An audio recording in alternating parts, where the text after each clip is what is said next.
Hey diamonds, your skin guru is back with Botox injections. So that's what I'm going to be talking about today. Hope you're well. Please click and subscribe if you're new to my channel and keep on watching. So what I'm going to start with today is talking about Botox injections. You're going to see at the end as well me having a bit of Botox because I love that treatment. That is my thing. I feel like at my age, it's a great age to start doing it as well because it's wrinkle preventative. So what is Botox? So Botox is called botulinum toxin. So that's the full name of it, and it's been short abbreviated into Botox. So it is a bacterium that derives in natural places like in soil, lakes, forests. Another interesting fact about it, you're probably thinking, like, how is it that we use something and put that in our face? We do have bacteria as well. We have good and bad bacteria in our gut. We are basically made up from bacteria as well. So without bacteria, we as a human race would not survive. So I know it sounds a little bit gory, but it kind of makes sense. Another place that it derives from, which I found really is the intestinal tract from mammals, fishes, and shellfish, which was really that's quite deep.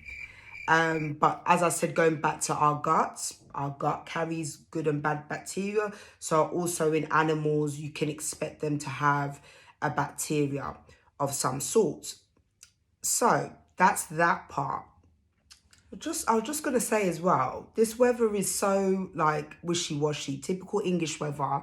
If you're not from England, believe you me, this weather has several different characteristics. It's like all 4 seasons in one that you're getting. We're meant to have 4 separate seasons, but really that doesn't happen here. So it's really grey right now, but I'm hoping this picks up because it's going to be a long bank holiday coming up. And I'm really excited because I want to go out and catch some vitamin D and some rays, which is long needed because I'm off work. So I'm quite static. Anyway, speaking of static, there's actually 2 types of wrinkles. So there's a dynamic wrinkle, which is basically one that when you move and you make really strong movements in your face, you can see it straight away. But when you relax the face, you don't see it hard anymore. So dynamic is more of the really deeper, I would say the more deeper lines that you see on your face. Static is where even when you do not move your face, you can still see maybe your crow's feet. Really, it's more finer lines, but they're there all the time. It doesn't matter how you express your face, whether your face is relaxed or not, they're constantly there. So these are the 2 types of wrinkles.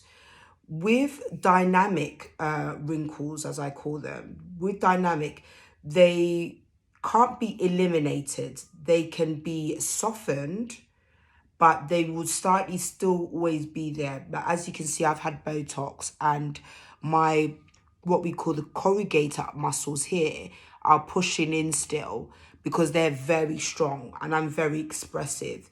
So they will still show some movement, unless you go for the frozen look, but it will still show movement there with dynamic muscles. With the static muscles, they can be eliminated completely. So that really helps.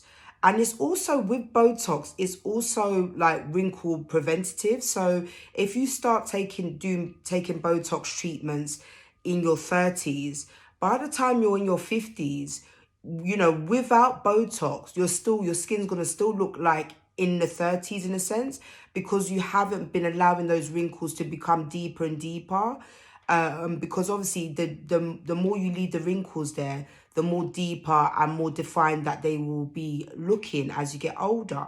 So a lot of people have a misconception with Botox and maybe see it as just as a cosmetic, but in actual fact, it can be used for a medical side as well. If you suffer from migraines, it can really help with your migraines. You know, it's worked wonders on a lot of clients that I know. People who sweat a lot, you know, under armpits, you know, if you inject superficially Botox in those areas by a professional, it really reduces and stops that sweating in that area. So for the summer, guys, if you suffer from, you know, just a sweating a huge amount, then I would definitely suggest for you to look into that and see if that is the, you know, thing for you, if that is the right direction for you. So there's a lot of different things that it can be useful to help you with. It's not just a cosmetic, and I really just want to bring that out there because I know some people, they really abuse it as a cosmetic because they just want the frozen look, and people get scared because it is a muscle relaxant. People do get scared to use it. And anyway, moving on, going on to how does it work. So what it does is that it is injected into the muscle. So it's injected into your muscle. And then what it does is it blocks certain nerve signals, which basically paralyzes the muscle, making the muscle relaxed. So that's basically what it does. With that, because it paralyzes the muscle, this can last up to, I would say up to 3 months. Other people say 3 to 6 months. What I'm finding with when I'm doing Botox on clients is that it's lasting 3 months maximum. I don't know whether it's got to do with, you know, the whole COVID situation. I'm not too sure exactly why, but it's not lasting as long as 6 months, like what people say before. So I definitely get a top up every 3 months. I notice it definitely wears out. By the 3rd month, it's worn out. So, and I don't get a lot of Botox. So I'm noticing that with all my clients as well. They're coming back every 3 months. So it does last for 3 months, but it does wear off. So, you know, it doesn't paralyze the muscle permanently. It's for a period of time. So, how to get Botox? So obviously you'll have to be over 18.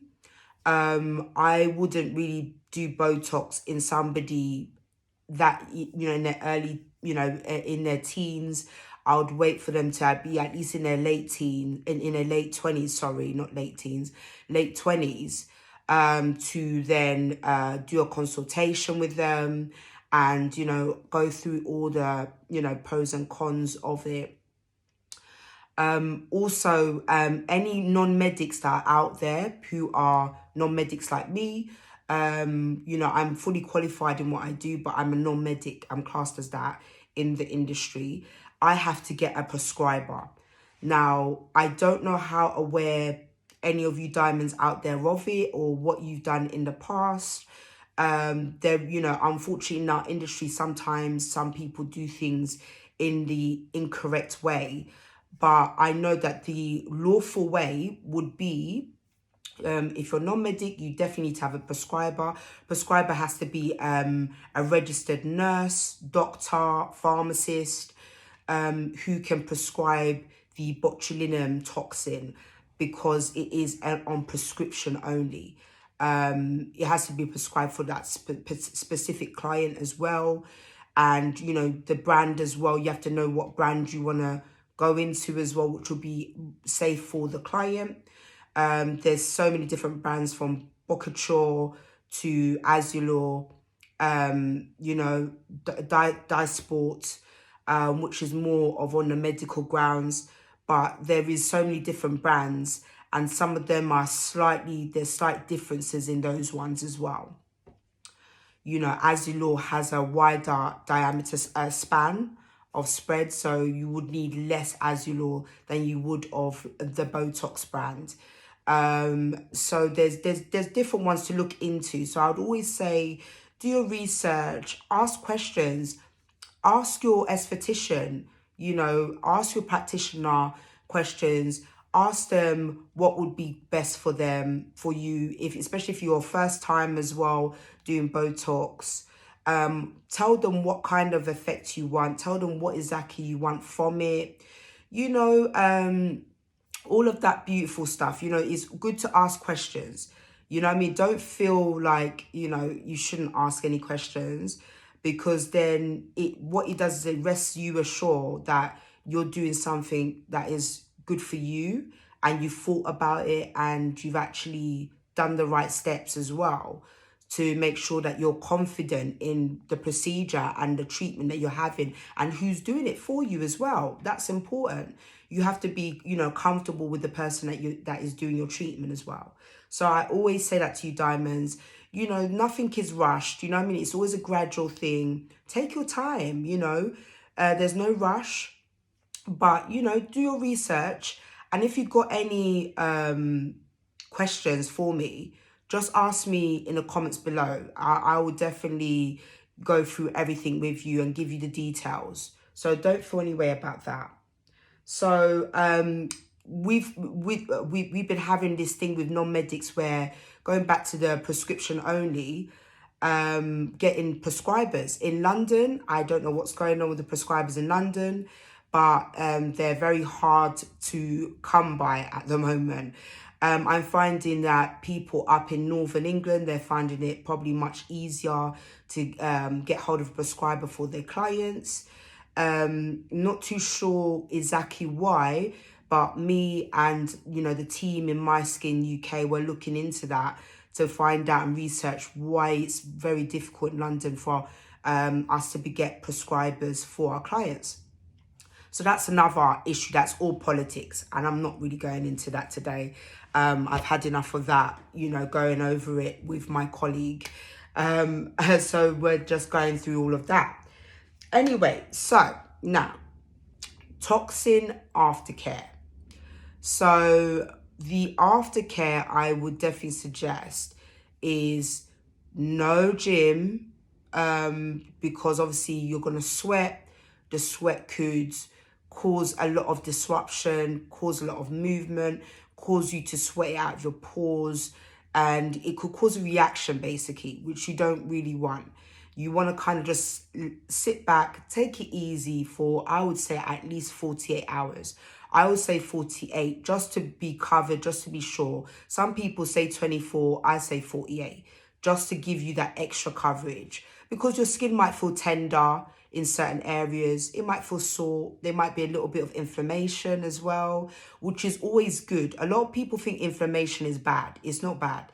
Inflammation is key to healing.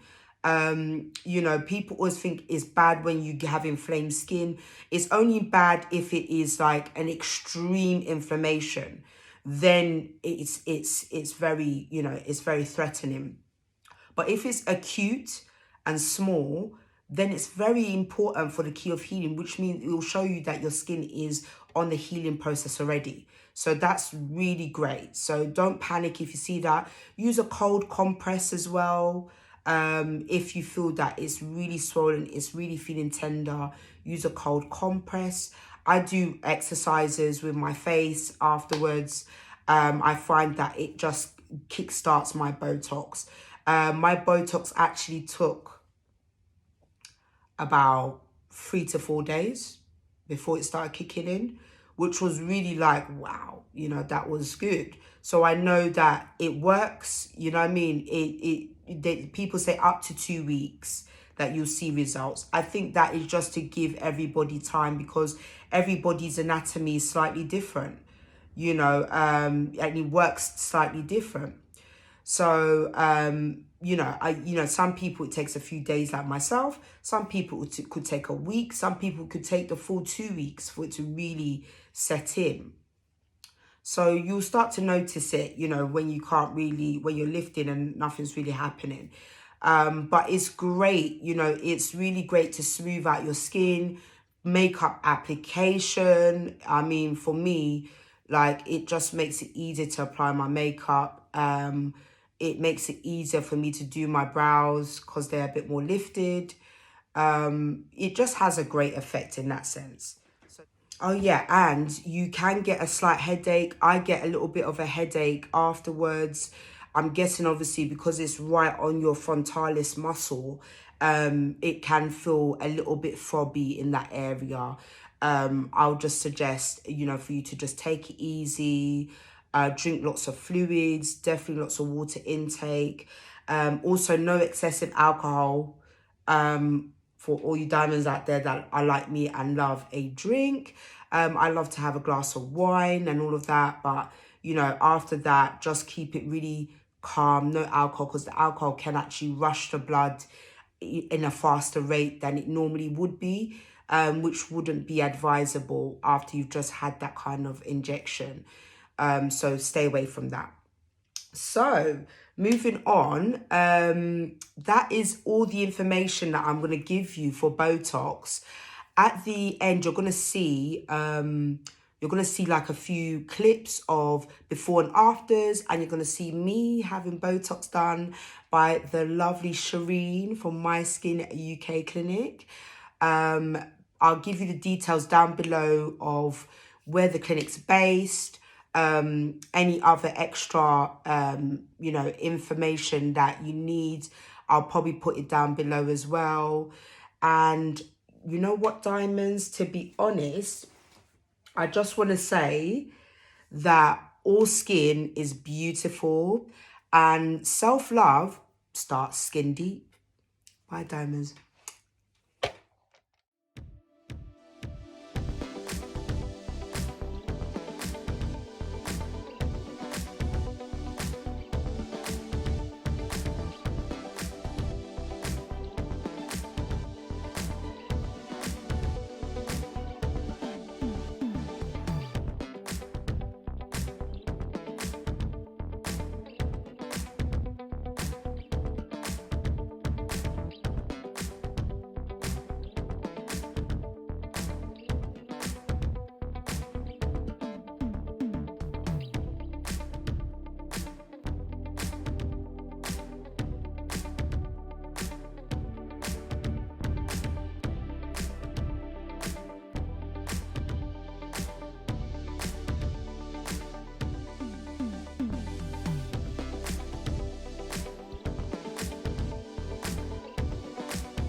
Why? I think it was something to do with gravity for me.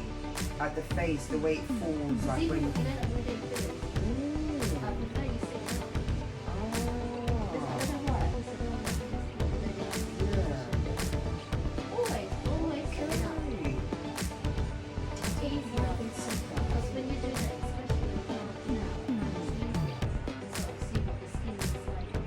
Yes.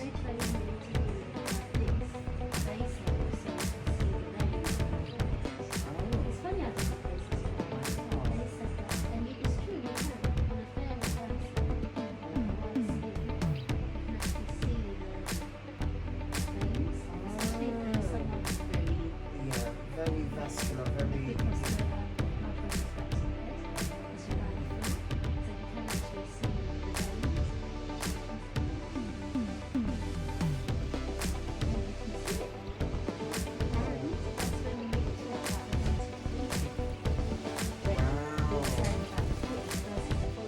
Yeah.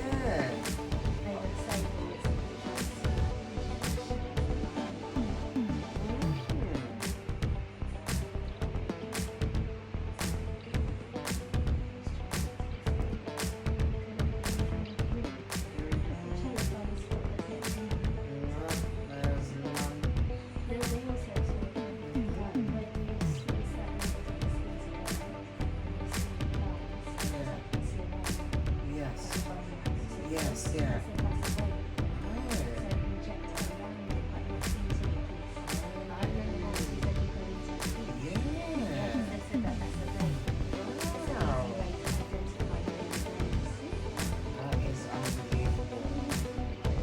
And the way we taught on forehead was literally, you know, like how you do skin boosters, you leave bumps. We're told we need to leave like a bulbous kind of look. Really? Oh wow. They said yes.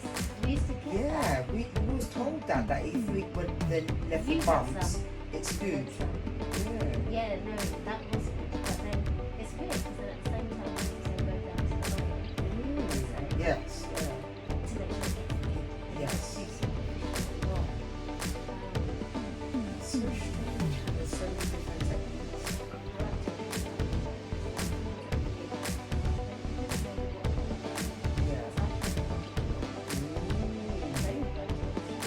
Oh yeah, no, I think the control for me as well. I think it was, yeah. That was a Botox. Yeah, well done, my darling. Lovely.